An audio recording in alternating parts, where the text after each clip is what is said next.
Live from our newsroom, it's the Hard Times Podcast.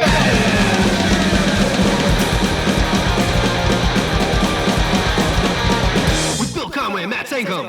I noticed you got a Discord shirt on. I do, yeah. 3 straight edgers here on this podcast, so none of this bullshit.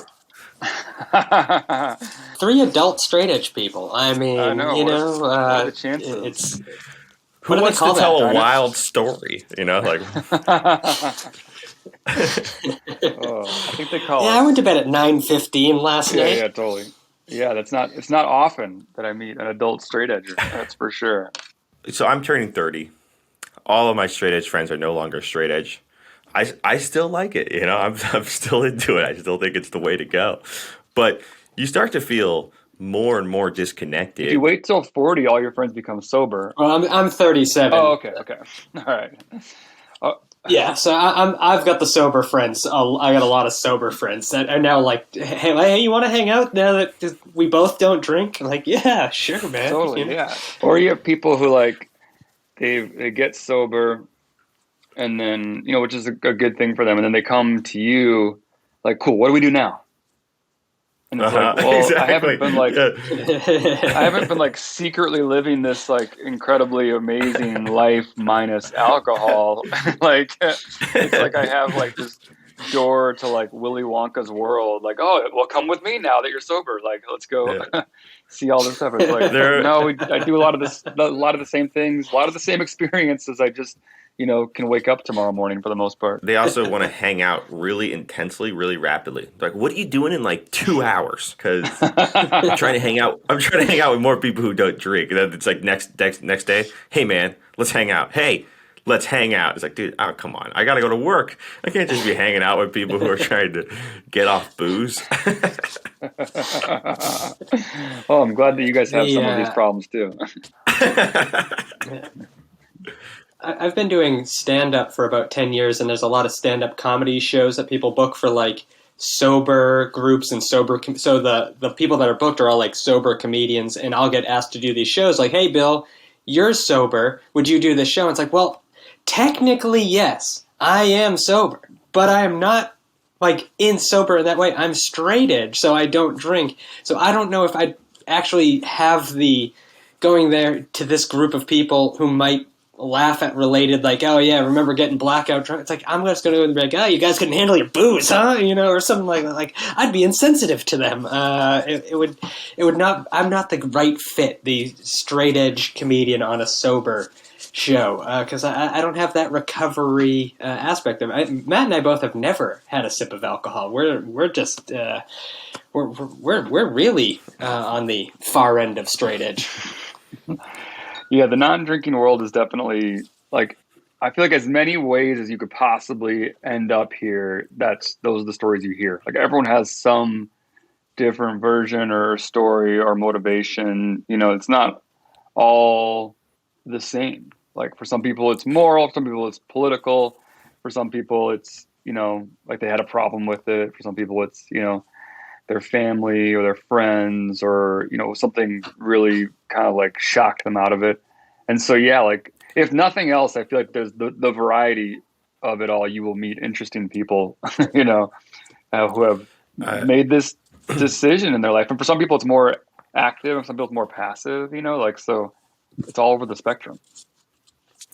My preferred form of straight edger, and I think I might fall into this category a little bit, is the family trauma person who doesn't know that it's family trauma yet, where they go, oh, yeah, I just don't drink. I just don't drink. And then someone goes, okay, cool, yeah.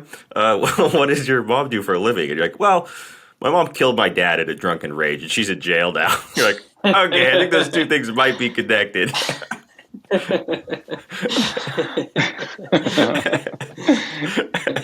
That's good.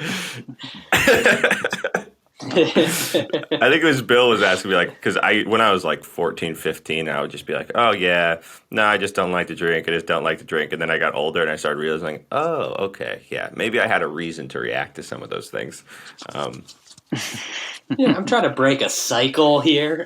You know nothing that happened to me. I don't know if this is something similar has ever happened to either of you.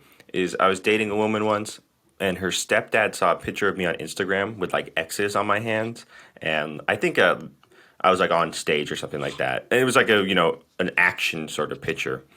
But then he looked up straight edge, and he thought it was like an extremist movement, which I guess it kind of is, right? But he was so concerned about it, he didn't want me around this woman I was dating, little sister, because he thought I would like get her into this extremist movement of straight edge. She thought it was like a terrorist group.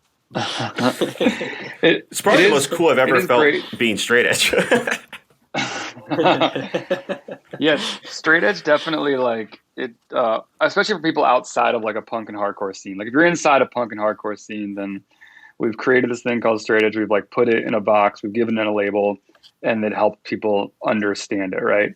And so when you say you're straight edge to somebody in the punk and hardcore scene, they already have this idea of like, okay, right, he likes Youth of Today or Earth Crisis, or that's his thing. And then, but outside of our scene, it really is like a hard drive crashing thing to tell somebody. Like they're just like, wait, what? Like I'll meet neighbors who have nothing to do with like any sort of scene.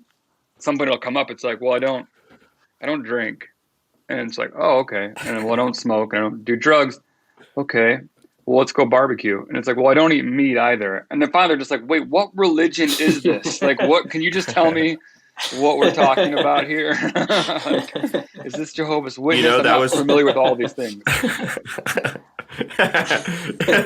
So that was actually, growing up, that was, all my friends were getting into straight edge, and some of them were getting into vegetarianism and veganism. And Bill went down that road as well. And I didn't. And one of the main things in the early part of my life, I was like, it would be like the last thing. It's like the last thing I have with people. I say, hey, you want to go get a burger? It's the only thing I have when people say, do you want to go get a beer? I'm like, no, let's go get burritos. And they say, okay, fine. Now it's a little bit easier. But I can totally understand that vibe, though, because that is kind of like the final. That's like, you don't drink, you don't smoke. People kind of like, they're a little sensitive. They're like, okay, maybe he's got some sort of trauma. If you're like, and I also don't eat meat. They're like, this person has rejected society. This person is an outcast. He looks so normal. What could possibly be wrong with him? Yeah. I had some friends over for dinner, and I had to be like, it's going to be a militantly vegan dinner, by the way. Like, fair warning. Like, I hope you can understand that it's going to be vegan. They're like, oh, no, that's okay. Like, we went vegetarian over the pandemic. Like, okay. What's a militantly vegan dinner? Do you hand out a pamphlet before you give them, like, the salad? Yeah, we watched a 20-minute video on factory farming before we ate, and then we were able to. Then we discussed that, and then we were able to eat.